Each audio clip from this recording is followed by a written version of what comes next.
Latihan pengukuhan soalan nombor 9. Sebuah bot menuju ke timur sejauh 24 km dengan arus 3 km per jam. Perjalanan pergi balik mengambil masa 6 jam. Cari hal laju dengan km per jam jika menggunakan hal laju sekata. So cari hal laju. So soalan ni agak advance sikit lah So dia melibatkan beberapa perkara, melibatkan kefahaman dan logik. So yang pertama, kita tahu hal laju adalah jarak bahagi masa. Okey. Kemudian sekarang ni dia dah bagi masa, jarak dia dah bagi, hal laju tak ada. So tapi kita boleh tukar.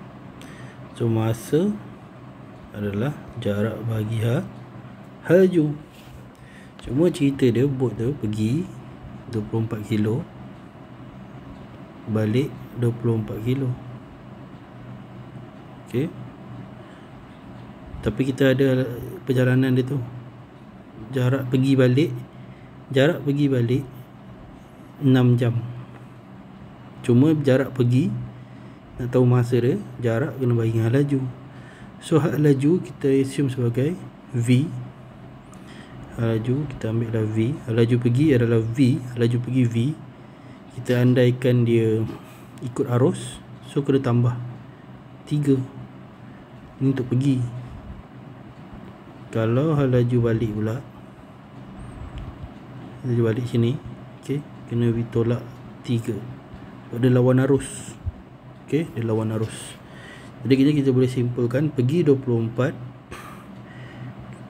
V tambah 3 tambah balik 24 per V tolak 3, barulah awak akan dapat jumlah masa dia 6 jam. Okay. So formula ni, persamaan ni kita dapat berdasarkan kefahaman yang di atas ni lah. Okay. Kita tahu jarak, kita tahu formula hal laju sama dengan jarak per masa semula. Dan ke logik pergi akan ada bantuan arus 3, balik dia lawan arus pun tolak 3. Okay. Tapi tu lepas tu dia bagi maklumat sini hal laju sekata, kita boleh assume lah konsisten, tambah 3 dan tolak 3. Okay, sampai sini bolehlah kita selesaikan. So samakan yang bawah dulu. Kita nak samakan yang bawah dulu. So maknanya ini darab V tolak 3, ini pun darab V tolak 3, ini darab V tambah 3, darab V tambah 3.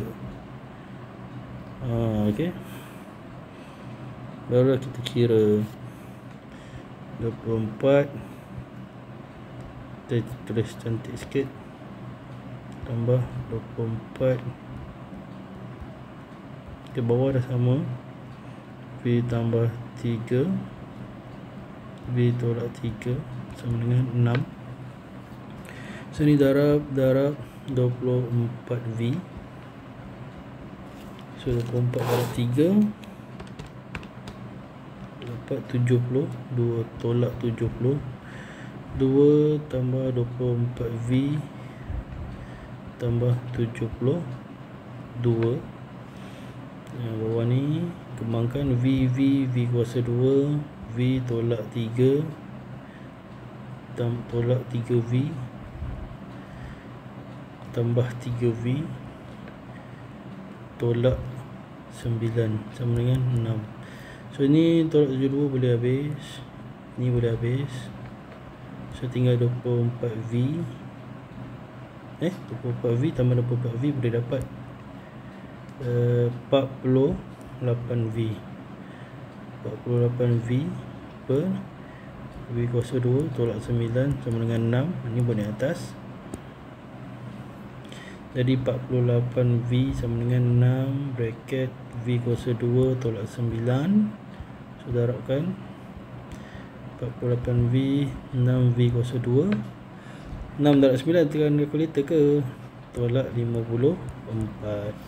Bawa ke kiri, 6V kuasa 2 tolak 48V tolak 54. Boleh kecilkan sebab ni dalam CV6 semuanya. Okay, so bagi 6, tinggal V kuasa 2 tolak 8V tolak 9. Kemudian boleh tekan kalkulator lah. Kalau guna kalkulator, saya orang lama 81. So 81 tak boleh 91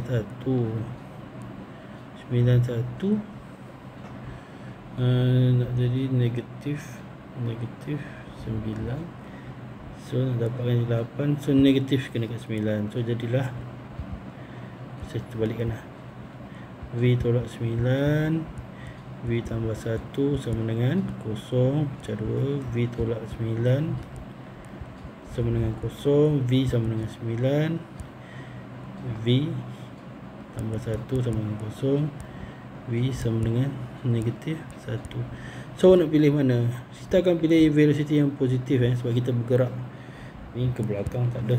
So kita ambil V sama dengan 9, di mana laju bot adalah 9 km/jam. Okay, so harap faham, semoga bermanfaat.